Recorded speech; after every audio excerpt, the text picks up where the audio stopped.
Bismillahirrahmanirrahim. Bismillahi wa subhanallah walhamdulillah wa la ilaha illallah wallahu akbar wa la hawla wa la quwata illa billahil aliyyil azim.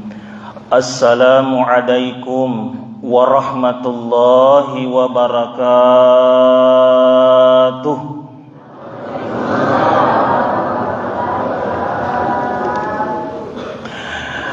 Alhamdulillahi rabbil alamin wal aqibatu lil muttaqin wala udwana illa 'alal zalimin. Ashhadu an la ilaha illallah wahdahu la syarika lah wa ashhadu anna Muhammadan 'abduhu wa rasuluh.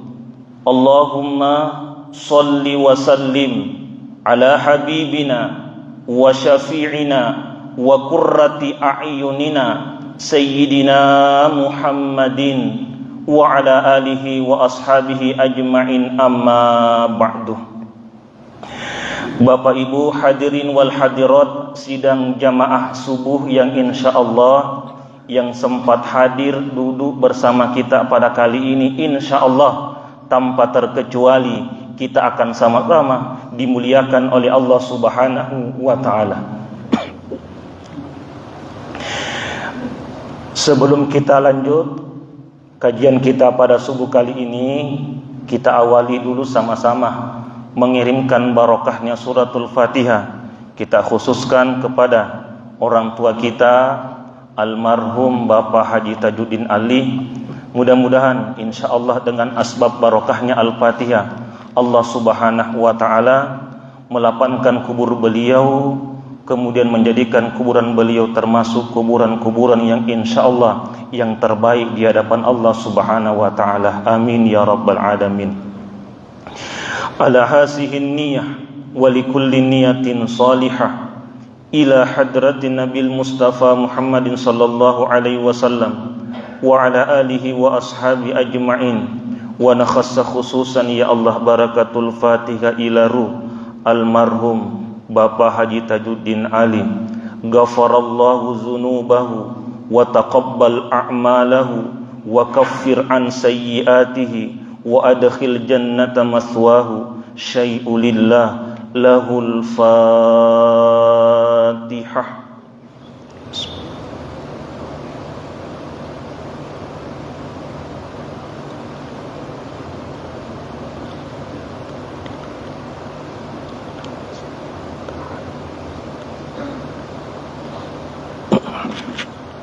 Amin ya rabbal alamin.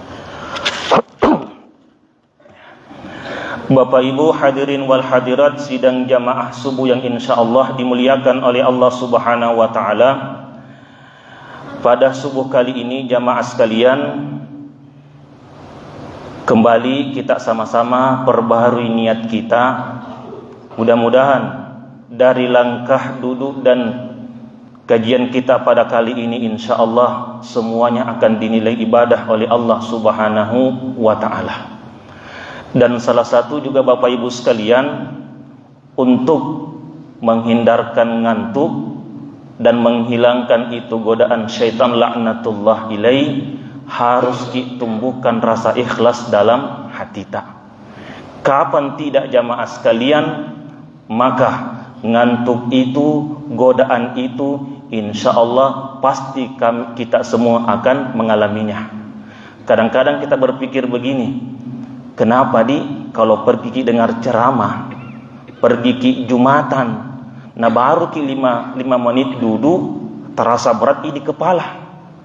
Tapi kalau tadi malam pergi duduk di contohnya di Mars Cafe, Monde Cafe, ala Cafe, pokoknya tidak ada ngantuknya.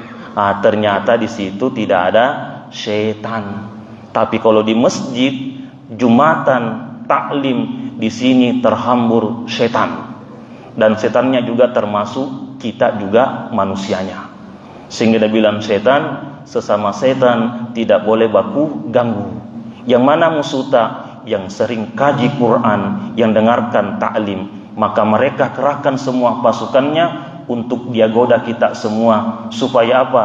Ketika disampaikan ta'lim, tidak ada yang masuk dan kita paham, dan mereka itu iblis laknatullah ilaih. Mereka inginkan kita semua sama-sama mereka masuk ke dalam nerakanya. Waliyasu billah, waliyasu billah.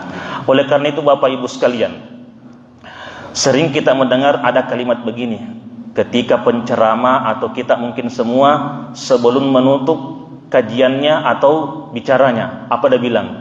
Wabillahi taufik wal hidayah. Ternyata Bapak Ibu sekalian, dimulai kata taufik kemudian hidayah. Apa maknanya? Kalau kata hidayah berarti petunjuk, sedangkan taufik itu Bapak Ibu sekalian langsung Allah yang tuntun ki. Contoh misalkan, kalau ditanya di mana alamatnya Masjid Tajuddin Ali, orang berkata silakan jalan Poroski. Pas nanti di depannya BNI, di situ ada masjid, maka itulah Masjid Tajuddin Ali.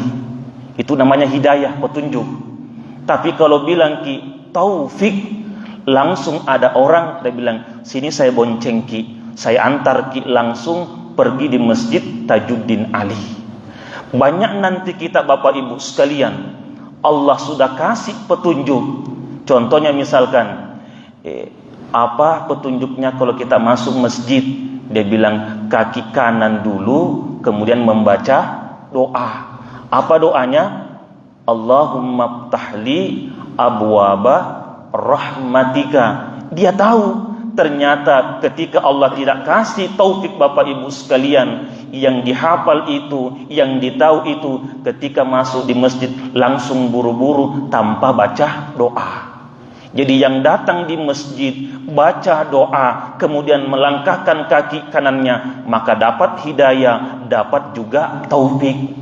Mudah-mudahan kita yang hadir duduk di tempat ini, insya Allah, mudah-mudahan hidayah dan taufiknya Allah juga ada sama kita. Bisa jibu? Insya Allah. Jangan sampai lagi lain-lain niata. Kayaknya berapa minggu ini tidak pernah dapat sarung. Mudah-mudahan dudukku pada subuh kali ini dapat nikah sarung.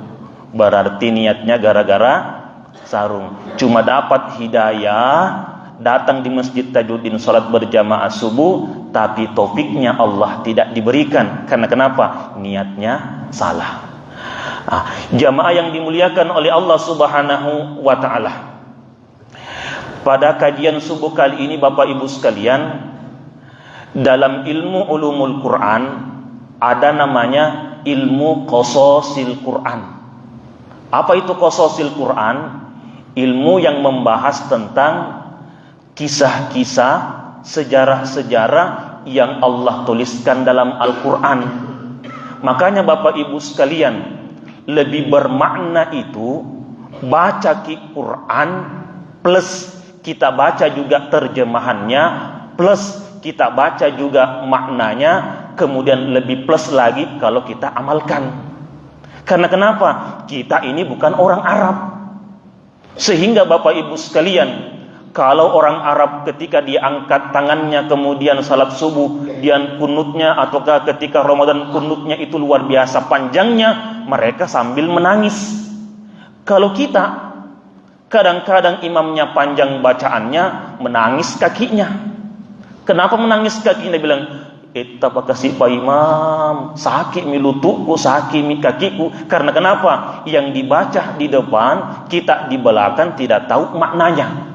Sehingga seakan-akan itu ayat hilang hampa tanpa ada yang masuk dalam diri kita. Oleh karena itu Bapak Ibu sekalian, ayo sama-sama kita belajar. Lebih baik Ibu kita malam ini, hari ini baca satu ayat, kemudian kita lihat terjemahannya, kemudian kita tahu maknanya, kemudian kita amalkan, maka itu lebih bermakna daripada baca satu juz, baca 30 juz tapi sedikit pun tidak ada yang kita amalkan. Contoh misalkan begini Bapak Ibu sekalian, kita dianjurkan kata Rasul jangan lakukan sesuatu itu kalau tidak baca basmalah. Karena kapan tidak baca basmalah atau bismillah, maka semua perbuatan tidak akan barokahnya. Kenapa kadang-kadang kita nanti mau makan baca bismillah, tapi pekerjaan yang lain, ambil HP-nya, buka HP-nya, kemudian memegang sesuatu itu, kadang-kadang kita lupa membaca basmalah. Karena ibu sekalian, jarang kita apa sebenarnya ini maknanya bismillah. Padahal setiap kita baca bismillahirrahmanirrahim sama halnya kita membaca Quran. Karena bismillahirrahmanirrahim itu salah satu juga ayat dari surah Al-Fatihah dari Al-Quran. Apa kata Rasulullah? Satu ayat yang kita baca, satu huruf yang kita baca, Allah kasihkan pahala 10. Bayangkan, baru bismillahirrahmanirrahim 19 hurufnya, nah dikali 10 berarti 190. Coba kira-kira Pak, berapa kali ki buka HP? Berapa kali ki baca WA? Berapa kali ki baca Facebook? Coba seandainya kita misalkan sebelum dibuka HP sebelum dibaca HP bismillahirrahmanirrahim, berarti dapat ki pahala bacaan Quran, dapat ki juga barokah lihat HP. Sehingga nanti sesuatu yang dilarang kita lihat di HP Allah akan bentengi kita dengan barokahnya bacaan bismillahirrahmanirrahim. Bisa Ibu? Jadi nanti kalau masuk ini sebelum ambil garam bismillahirrahmanirrahim, supaya tidak terbalik. Jangan sampai nanti garam yang mau diambil ternyata gula pasir yang diambil. Tadinya mau rasa enak, terpaksa naik lagi gulanya bapaknya. Gara-gara siapa? Mamaknya sendiri. Tapi insya Allah kalau barokahnya bismillah, malundra nanti lakaita, maka setiap nanti yang dia masuk dalam perutnya suami kita, insya Allah dinilai pahala dari Allah subhanahu wa ta'ala. Kembali fokus kita sama ilmu qasasil Quran. Kita ambil contoh Bapak Ibu sekalian. Mungkin anak kita sudah hafal semua di surah Al-Baqarah ayat 102. Ini hampir satu ayat tapi hampir satu halaman. Bahkan lebih dari 1,5 halaman. Di situ di pertengahannya ada kalimat begini. A'udzubillahi minasyaitonirrajim.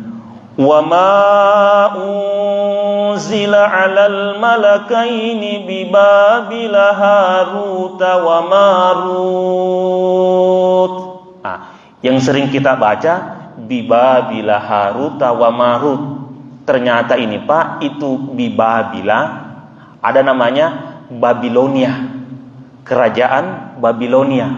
Kalau sekarang kalau kita buka Google, search di Google, didapat bahwa dia terdapat di Irak.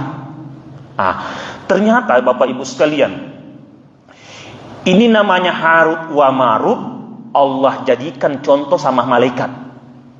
Karena pernah waktu dulu, waktu Allah ciptakan dunia ini, diciptakan manusia, ternyata manusia yang ada di muka bumi ini sering membunuh, saling bunuh-bunuhan, saling berzina, dan bahkan mereka banyak yang tidak menyembah Allah. Dan bilang malaikat, bilang memang Kak Tuhan, jangan kau ciptakan itu manusia, itu dia kerja. Kau ciptakan duniamu ini untuk beribadah, ternyata manusia digunakan berbuat maksiat. Allah tahu dan Allah dengar perkataan malaikat, sehingga dari banyaknya malaikat Allah jadikan contoh. Harut, Marut, sini ki dulu. Turun ki di dunia, saya kasih ki fasilitas seperti nanti manusia. Ada nafsu tak, ada akal tak. Kalau kita gunakan akal tak dan kita gunakan apa yang saya perintahkan, maka nanti Anda termasuk orang yang paling bagus di hadapan saya. Ketika turun Bapak Ibu sekalian, jadi ini Harut wa Marut sama posisinya sebagai Pak Ustadz. Dia sampaikan kebaikan, dia larang berbuat syirik dan sebagainya. Yang namanya manusia Pak, kalau sudah ada nih cewek cantik di depannya, pokoknya habis imannya. Coba, ketika Harut wa Marut ini di depannya ada perempuan cantik, luar biasa cantiknya. Naluri manusia kalau karena ada nafsunya, sama juga ini malaikat tertarik. Karena dia tertarik, Bapak Ibu sekalian, diajukan dirinya. Dia bilang, hai perempuan, maukah Anda sama kami? Dia bilang, bisa Ji. Kebetulan ini perempuan, dia sembah berhala, tapi ada syaratnya.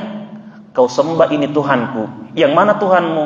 Dia keluarkan berhalanya. Dia bilang ini harut marut. Dia bilang, minta maaf tadi, itu dilarang Kak sama Tuhanku. Hari pertama Pak, selesai, tidak berhasil Ki. Tapi yang namanya laki-laki, yang namanya manusia, ketika nafsunya Pak sudah ada di ujung tanduk, sudah. Makanya Bu, tabid Ibu, kalau bapaknya makodei, hati-hati Ki. Kadang-kadang itu hilang pikirannya. Hati-hati. Makanya kenapa perempuan itu kalau misalkan suaminya yang minta tidak diberikan, tunggu dilaknat Ki sama malaikat. Saya bilang, kenapa bisa kita laki-laki, perempuan kesi begitu? Padahal dari tadi pagi sampai malam dia gosok kerja rumah tangga. Ternyata Pak, secara dokter, kita laki-laki ini ada semua kanker prostata. Itu kanker prostat ada namanya sperma yang mengental. Pernah dulu ada dokter dari Makassar pergi kajian di Masjid Raya. Apa dia bilang? Khusus ibu-ibu yang punya suami kalau mau kasih sehat suamita, usahakan katanya kasih jatahnya 3 kali dalam seminggu. Coba Pak. Alhamdulillah. Ingat Ibu dengar Ibu. Insya Allah. Ternyata Bapak Ibu sekalian, kadang-kadang begini. Kenapa perempuan atau laki-laki biasa suaminya tidak semangat tinggal di kamar? Ternyata ibunya juga. Karena dia balik itu keadaannya ketika pergi di pesta dengan di kamar. Kalau pergi di pesta, pokoknya saya juga tertarik lihat mukanya, cantik sekali dilihat. Padahal kalau udah buka make upnya hama, dari belakang kayak Desi Ratnasari, pas dari depan kayak Rantan Nasi. Itu coba. Sehingga Ibu dikasih itu pahala ketika berdandan sama suamita. Kalau misalkan dilarang atau bahkan tidak dianjurkan memakai banyak parfum ketika keluar rumah, tapi kalau di hadapannya suamita dianjurkan bahkan boleh Pak dimandi itu parfum demi menyenangkan suamita. Kalau suamita pokoknya kelepek seperti ayam habis dipotong Ibu, maka setiap kelepeknya dihitung pahala. Alhamdulillah. Lanjut lagi Ibu sekalian. Karena namanya harut marut sudah dikasih nafsu, tertarik sama itu perempuan, besoknya lagi diajukan. Dia bilangi, ayolah pergi sama saya, mau sekali sama kita karena cantik sekali Dia bilang, boleh yang penting kau sembah Tuhanku ini. Karena dia bilang, tidak bisa, karena perintah Tuhan saya tidak boleh menyekutukan Allah. Hari berikutnya Bapak Ibu sekalian, nafsu manusianya tidak bisa dibendung lagi. Sudah. Ini perempuan juga pintar. Hari berikutnya datang lagi, dia bilang, kalau begitu, kalau tidak mau menyembah Tuhanku, saya kasih pilihan. Apa itu? Pilih kalau tidak mau ini sembah berhala, silakan cari orang bunuh tanpa ada sebabnya. Ataukah yang ketiga, itu khamar, itu toa, itu dan sebagainya, silakan minum. Dia pikir-pikir begini, di antara tadi 3 ini menyembah berhala kan syirik, tidak boleh, besar dosanya. Tidak ada pilih. Kemudian membunuh juga orang tanpa ada sebab, itu juga dosa besar, tidak dia pilih. Dia pilih paling ringan. Apa itu? Minum toa, minum ballo, minum khamar. Dia minum itu Bapak Ibu sekalian. Ketika dia minum, ternyata sudah mabok. Dia zinai ini perempuan. Coba. Karena dia zinai ini perempuan, ada orang tua yang lihat, orang tua itu juga dia bunuh. Coba. Gara-gara satu dosa, dia minum khamar, dia zinai ini perempuan, dia bunuh juga orang yang melihatnya. Kemudian ketika Bapak Ibu sekalian tersadar dari mabuknya, baru dia mengatakan astagfirullah, baru saja saya berbuat kesalahan di hadapannya Allah. Kemudian lari ke sana ke sini, kemudian ingin naik ke langit kembali. Bapak Ibu sekalian, ternyata langit sudah terkunci rapat-rapat, tidak diterima ini malaikat. Terdengarlah suara berkata, hai Harut wa Marut, sekarang saya kasih pilihan, mau ki disiksa di akhirat atau disiksa di dunia. Apa dia bilang? Lebih baik saya disiksa di dunia, karena kalau di akhirat tidak ada pak batasnya. Sehingga ini Harut wa Marut menurut sejarah sampai sekarang pak masih hidup, disimpang di sebuah goa namanya di Babilonia, dan rata-rata orang di sana pak pergi di sana berguru, ambil ilmunya, dalam hal ini ilmu santet atau ilmu sihir. Padahal Harut mengatakan, saya akan mengajarkan ini ilmu, tapi ilmu ini bukan ilmu dari Allah, tapi dari syaitan. Tapi kebanyakan dari mereka mengambil ilmu itu Bapak Ibu sekalian, sehingga para malaikat yang ada di langit baru menyadari bahwa betul-betul jadi manusia sangat susah Bapak Ibu sekalian. Sehingga kenapa ketika Ramadan di malam Lailatul Qadar jutaan bahkan ribuan malaikat turun di dunia, menurut ulama kita salah satu maknanya adalah sebagai permintaan maafnya kepada kita manusia Bapak Ibu sekalian. Kemudian ayat ini ada mengatakan begini, dia bilang itu Harut wa Marut bukan malaikat, tetapi dia orang ahli ibadah. Saking bagusnya ibadahnya, orang-orang di sekitarnya mengatakan bahwa dia seperti malaikat. Tapi hakul yakin, menurut tafsir Ibnu Katsir, beliau mengatakan bahwa itu malaikat. Karena tadi mengatakan bahwa bukan malaikat karena tidak ada malaikat katanya yang berbuat dosa. Tapi kata beliau dalam tafsir Ibnu Katsir bahwa jika Allah berkehendak Bapak Ibu sekalian, sesuatu yang mustahil akan jadi, pasti bisa. Sama juga dengan malaikat. Artinya Allah jadikan ini Harut wa Marut, bahwa walaupun nanti Allah kita semua bergeliman dengan dosa, ternyata Allah kasih senjata. Apa senjatanya Pak? Al-Hidayah. Allah kasih petunjuk. Dengan petunjuk itu Allah bekali kembali senjata yang paling besar. Apa itu? Al-Maghfirah. Ketika dikasih hidayah, datang itu petunjuk Bapak Ibu sekalian, kita mengatakan Astaghfirullah wa atubu ilaih. Astaghfirullah wa atubu ilaih. Astaghfirullah wa atubu ilaih. Segunung dosata, selangit dosata Bapak Ibu sekalian, ketika hidayah itu datang dan maghfirahnya datang sama kita Bapak Ibu sekalian, Allah seketika ampuni segala dosa-dosata. Oleh karena itu dianjurkan miki setiap habis sholat jangan langsung lari. Paling tidak istighfar berapa kali? 3 kali. Karena kebanyakan kita Bapak Ibu sekalian, sedangkan di luar jangankan di luar sholat, di dalam sholat saja kadang-kadang 3 dosata. Apa itu? Pertama, kadang-kadang ini pikiran lari kemana-mana, dan memang Pak wajar, karena kata iblis uzkur kaza, uzkur kaza, uzkur kaza. Tadinya bagus berdiri paski buang takbir, pokoknya diingat semua. Nasi kuningnya di Jalan Elang, nasi kuningnya di Jalan Nusantara, dihafal semua. Bahkan tadi mungkin ada yang sebelum ke sini bawa memang uang. Pas takbir, li suka matu pole masum pajang di Masjid Tajudin, purani pengajian loka lepang, meli nasi kuning, coba sembayang itu. Sehingga dikatakan dianjurkan, apa kita bilang? Astagfirullahal azim. Tapi ibu tolong diakui kesalahan tak, karena Allah itu maha cepat dia terima tobat tak. Kalau kita akui kesalahan tak, apa kita bilang? Ya Allah, minta ampun kadi, minta maaf kadi dari kesalahanku tadi, dari ingatanku yang salah-salah.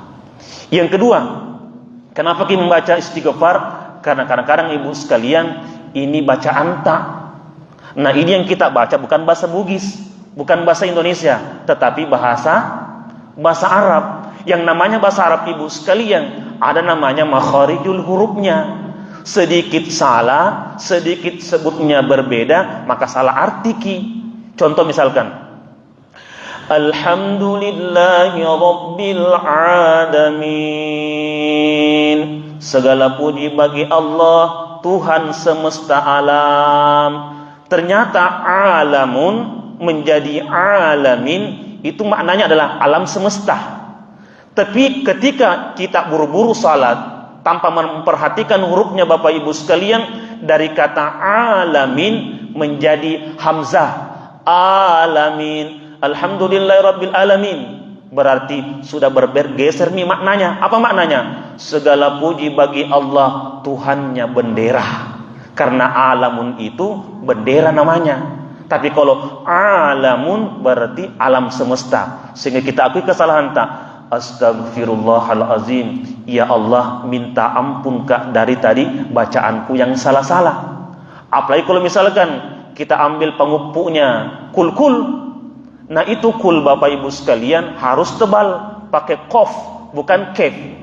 Menjadi qul huwallahu ahad. Nah, kata qaf dengan kef beda sedikit ji.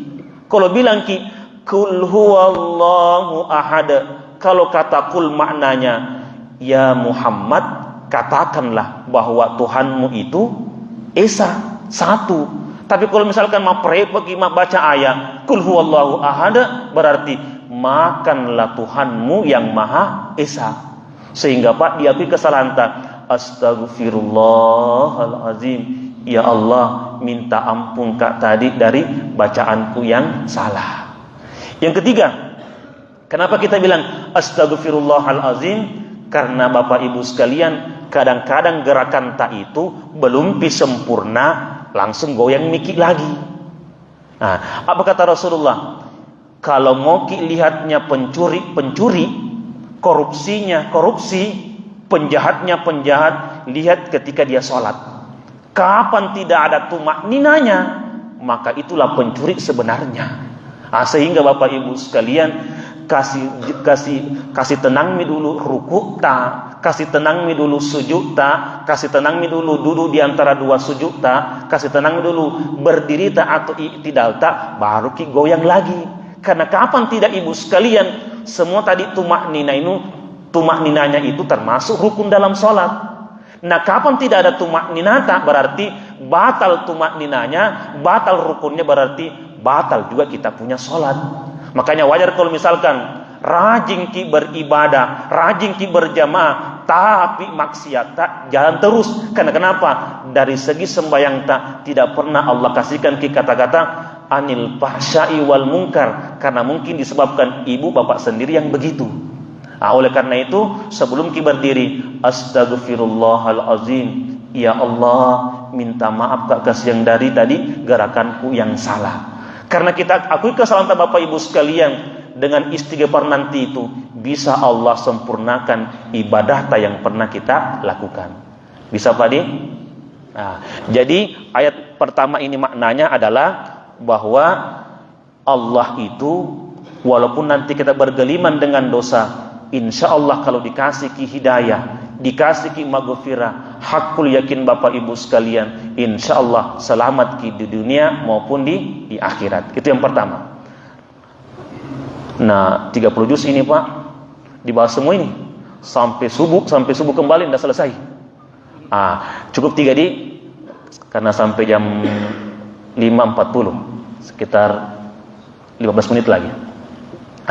Yang kedua Bapak Ibu sekalian, sekarang Allah juga kasih pelajaran melalui ilmu qasasil Quran. Allah jelaskan di surah Al-Anbiya di juz 17.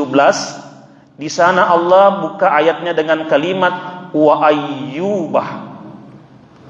Coba dalam bahasa Arab itu biasanya setiap itu isim, setiap itu kalimat harus dimulai dengan dhammah. Tapi kalimatnya ini Allah memulai kalimatnya dengan fathah, wa ayyubah. Di sini Pak ada makna. Apa namanya? Fathah itu dari kata patah. Fataha yabtahu, futuhan, fathan. Dia bilang Allah, saya bukakan ini kisahnya Nabi Ayub supaya kalian jadikan pelajaran.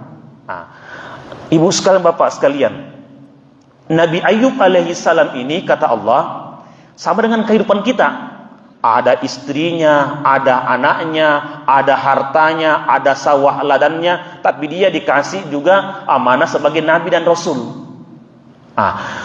Kemudian pernah Allah berkata begini, dia bilang, ini nabiku Ayub luar biasa sabarnya, luar biasa taatnya sama saya. Karena iblis laknatullah ilaih tidak terima, apa dia bilang? Iya wajar, karena kenapa? Nabi, bagus istrinya, bagus anak-anaknya, banyak hartanya, banyak sawah ladannya. Siapapun nanti orang bisa begitu. Kalau misalkan bagus laki-lakinya, bagus juga istrinya, soleh dan soleha anak-anaknya, banyak hartanya, pasti Pak semua orang mau begitu. Tapi kenyataannya kan tidak. Kadang-kadang lagi orang rajin berjamaah di masjid, tapi kasihan anak-anaknya lagi luar biasa nakalnya.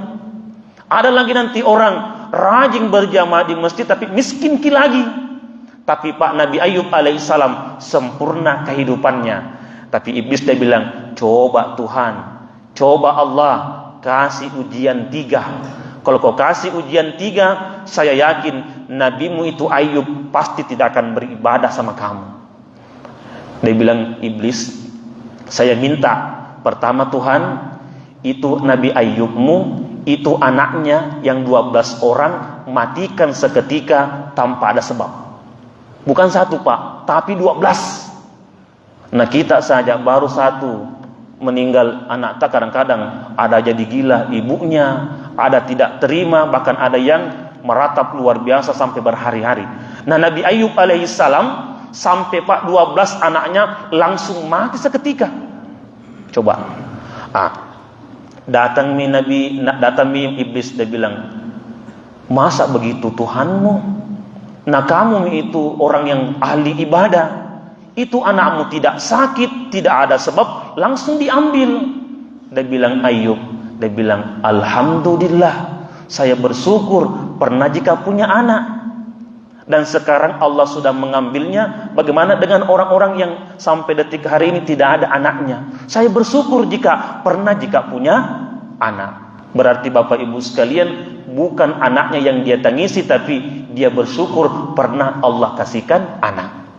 Yang kedua, dia bilang iblis, itu hartanya semua, rumahnya semua, pakaiannya semua, sawah ladangnya semua, hancurkan semua, ambil semua. Seketika Pak, rumahnya terbakar, ladangnya hancur, semua ternaknya meninggal, hartanya habis, tinggal pakaian yang di badan yang dia pakai.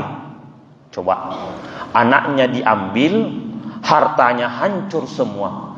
Kemudian dia bilang iblis laknatullah, yang terakhir Tuhan, coba kasih penyakit yang sangat menjijikkan. Dan menurut riwayat Pak, itu penyakitnya mulai dari zamannya Nabi Adam sampai nanti manusia yang paling terakhir, tidak akan ada sama penyakitnya Nabi Ayub alaihissalam. Coba saking ngerinya penyakitnya. Bahkan dengan penyakit itu, di kampungnya Nabi Ayub alaihissalam, mereka sepakat, itu Ayub daripada nanti kita tertular dengan penyakitnya, kita lempar di hutan saja. Sehingga Pak, mereka sepakat Nabi Ayub diusir bersama istrinya, tinggal berdua kasihan. Tetapi Bapak Ibu sekalian, diambil anaknya, diambil hartanya, diambil semua apa yang dia miliki, bahkan dikasih penyakit yang sangat menjijikan. Tapi Nabi Ayub alaihissalam sedikit pun tidak pernah berkurang ibadahnya. Bayangkan Miki. Nah kita baru dikasih penyakit sakit gigi, lah kutunya. Betul Bu? Pokoknya baru sedikit sakit giginya, pokoknya madereke. Sedikit saja anaknya lewat gorasi, sedikit anaknya goyang, marah lagi. Kenapa? Karena penyakit sakit gigi. Padahal dia bilang Allah, kalau sakit gigimu, sembahyang sakit gigi Miko. Karena Allah tidak menginginkan Bapak Ibu sekalian dipaksakan dirita. Kalau tidak bisa berdiri kan duduk Yang secara normal Bapak Ibu sekalian, semua anggota tubuh kita, lekuk-lekuk kaki kita, jari-jari tangan kaki kita, semua menghadap ke kiblat. Tapi kalau misalkan naimi asam urat ta, naimi kolesterol ta, tidak apa-apa, tidak menghadap. Kenapa? Dalam keadaan sakit ki ibu sekalian. Sehingga Nabi Ayub dari ujung rambut sampai ujung kaki Bapak Ibu sekalian, semuanya ada penyakitnya kecuali hati dan lidahnya. Karena kenapa? Memang dia minta, ya Allah, jangan kau kasih penyakit lidah dan hatiku. Karena kenapa? Kalau lidahku sudah berpenyakitan, bagaimana cara saya berzikir dan menyebut namamu? Sehingga penyakit ini bertumpuk, tapi lidahnya, hatinya tidak pernah lepas sama Allah Subhanahu wa ta'ala. Datang istrinya, dia bilang, wahai suamiku, kamu kan orang soleh, kamu kan nabi dan rasul, pasti diterima doamu sama Allah. Sekarang mintalah sama Allah. Coba, apa perkataan Nabi Ayub? Luar biasa perkataannya. Apa dia bilang? Saya malu sama Allah. Hai istriku, itu kesehatan, itu nikmat yang Allah kasih ki berapa tahun? Dia bilang, ada mengatakan 7 tahun, ada mengatakan 40 tahun. Ini penyakit berapa tahun? Dia bilang, baru begini, sekian tahun begini. Dia bilang, malu kak sama Allah, belum sebanding nikmat yang Allah berikan dengan itu penyakit. Kalau pak itu kita lakukan dalam kehidupan tak, insya Allah aman. Misalkan bapaknya kasihan pergi mengoje, nas pas pulangi tidak ada dapat penumpang. Kalau bagi perempuan yang soleha, suami yang soleh, Bapak Ibu sekalian bilang, alhamdulillah, mungkin hari ini belum dapat, pasti besok dan besoknya Allah kasih kak rezeki, enak perasaan. Ini tidak dapat penumpang, pulang di rumah dinokok-nokoi. Pokoknya kalau tidak kau dapat ini penumpang, tidak bawa kau uang, jangan kau masuk dalam rumah. Astaghfirullahalazim. Pokoknya hari ini kau puasa dulu, sebelum kau bawa pulang uang. Sudah kasih yang menderita di jalanan, pulang juga di rumah menderita. Pak, kalau ada begini istri tak, jangan ceraikan, tambah lagi satu. Masih mau? Dimu, ini kesan sudah capek-capek ki kerja, pulang ki di rumah, dilarang ki masuk, hendak dikasih makan ki lagi. Maka perempuan-perempuan begini nanti termasuk calon-calon penghuni neraka. Maunya kasihan pulang dari kerja tidak ada yang dia dapat, sampai di rumah apa dia bilang, wahai suamiku, itulah kehidupan. Jangan hari ini terus enak-enak. Yang namanya kehidupan kadang bagus, kadang tidak. Tapi saya sebagai istrimu, insya Allah akan bersyukur dan bersabar. Silakan masuk Miki di dapur, sudah ada di situ ayam goreng, ikan goreng. Dan insya Allah kalau lelah Miki, silakan pergi di kamar, bersih Miki kamar tak. Insya Allah saya akan lakukan sebagai tugasku sebagai istri. Enak pak perasaan. Pas besoknya, pokoknya tidak akan pulang-pulang pak kalau tidak bawa uang. Apa dia bilang? Sedangkan tidak bawa ke uang, begini perlakuannya istriku. Apalagi kalau bawa ke uang, tadinya ayam goreng pasti jadi sate goreng dan sate bakar dan sebagainya. Itu pak ibu sekalian. Sekarang fokus kita sama Nabi Ayub alaihissalam. Setelah itu bapak ibu sekalian, karena Nabi Ayub sementara beribadah terganggu dengan penyakitnya itu, di situ pak baru Nabi Ayub memohon sama Allah. Jadi nanti boleh kini memohon sama Allah ketika ada penyakit, ketika dia ganggu Miki beribadah. Apa Nabi Ayub? Wa ayyuba iznada rabbahu anni massaniyad durru wa anta arhamur rahimin. Dia bilang, ingatlah ketika Nabi Ayub memohon kepada Tuhannya, anni massaniyad durru, ya Tuhanku, hilangkan kasihan penyakit yang ada dalam diriku ini. Wa anta arhamur rahimin, karena saya yakin ya Tuhan, Engkau itu Maha Rahman, Maha Rahim. Dia bilang, ya Tuhanku, dengan cara apa lagi yang ya Allah saya memohon supaya bisa bagus beribadah. Tolong kasihan ya Allah, sembuhkan penyakitku supaya bisa tambah beribadah. Jadi nanti dari ayat ini kita dianjurkan begini, kalau ada penyakit ada masalah bisa minta sama Allah. Ya Allah kasihan, mau sekali kak sujud dengan baik, kakiku melengkung dengan baik, ya Allah sembuhkan penyakitku, kebetulan kena penyakit asam urat. Yang sakit belakangnya Bapak Ibu sekalian, ya Allah mau sekali ke ruku dengan tumaknina dengan sempurna, ya Allah tolong ya Allah sembuhkan penyakit belakangku dan sebagainya.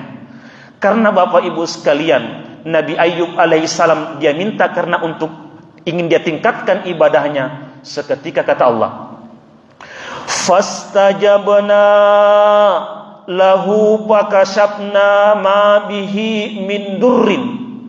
Langsung Allah itu Pak, dalam bahasa Arab ada waul atof, ada waw, ada summa, ada fa dan sebagainya. Ternyata dalam ayat ini Allah memakai kata fa, fastaj. Artinya itu Pak, tidak ada jedah. Seketika berdoa Nabi Ayub alaihissalam, sedikit di jedanya langsung Allah terima itu doanya. Ketika Allah terima doanya, yang pertama Pak, langsung ma bihi min durrin, langsung Allah hilangkan penyakitnya, langsung sembuh Pak, tanpa ada bekas. Yang paling seru lah, yang paling bagus. Tadi kan anaknya meninggal berapa? 12 Pak. Ternyata kata Allah, wa atainahu ahlahu wa mislahum ma'ahum rahmatan. Ternyata karena Nabi Ayub dia mintanya untuk memperkuat ibadah, Allah gantikan keluarganya Pak, mislahum ma'ahum, 2 kali lipat. Subhanallah. Sembuh dari penyakitnya, dia lakukan hubungan sebagai suami istri, ternyata setiap istrinya hamil melahirkan 2 anak. Nah 12 kali melahirkan. Coba berapa kira-kira Pak? 20 Pak anak. Nah tadi yang hilang 12 diganti berapa? 24 Bapak Ibu sekalian. Jadi tabe ibu, kalau nanti bapaknya hilang satu hartanya, kita syukuri, kita sabarkan, maka Allah ganti 2 lebih banyak daripada itu. Kemudian lagi, wa atainahum ahlahu wa mislahum ahum rahmatan. Tadi hartanya hancur, habis semua ternaknya. Ketika kembali di kampungnya Pak, di kampungnya Nabi Ayub itu bagus sekali, di sana orang persaudaranya. Setiap ada yang sakit, sembuh dari penyakitnya, berbondong-bondong satu kampung, datang semua. Setelah dia datang, masing-masing orang bawa harta. Ada yang bawa ternak, ada bawa ini, bawa ini. Seketika Pak, kembali hartanya Nabi Ayub alaihissalam 2 kali lipat. Apa maknanya Bapak Ibu sekalian? Ayo, sama-sama tidak akan sebanding dengan ujiannya Nabi Ayub. Tetapi Nabi Ayub yang pertama dia lakukan apa? Masih malu Kak sama Allah meminta. Karena kenapa? Belum sebanding dengan nikmat yang Allah kasih Kak. Yang kedua Bapak Ibu sekalian, kalau mau cepat diterima doa dan sembuh masalah hilang masalah jangan lupa niatkan mau Kak beribadah. Jadi ya Allah kasihan, kasih sembuh ini, kasihan sakit lututku, sakit kakiku. Kalau sembuh ya Allah, pasti belum salawat masjidnya Tajuddin ada mika situ duduk. Yang penting janji begitu. Jangan pas sembuh wajai. Itu namanya durhakanya. Padahal kata Allah itu kembali sama kita. Mudah-mudahan Bapak Ibu sekalian ada manfaatnya. Cukup 2 kisah ini, kasus ini mudah-mudahan jadi pelajaran buat kita semua, dan insyaallah jadi barokah buat semua. Amin ya rabbal alamin.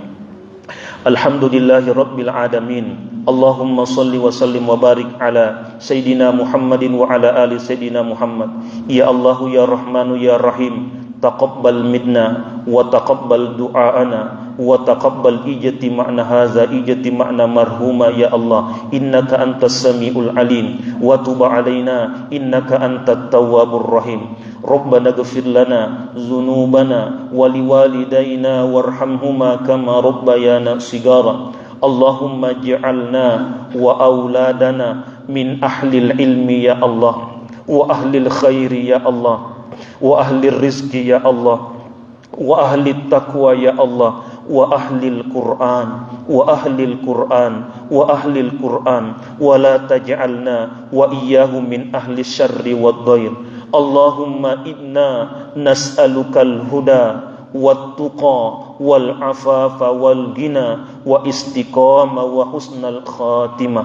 اللهم ربنا آتنا في الدنيا حسنة وفي الآخرة حسنة وقنا عذاب النار وأدخلنا الجنة مع الأبرار يا عزيز يا غفار يا رب العالمين. وصلى الله عليه والحمد لله رب العالمين ببركة وسر الفاتحة.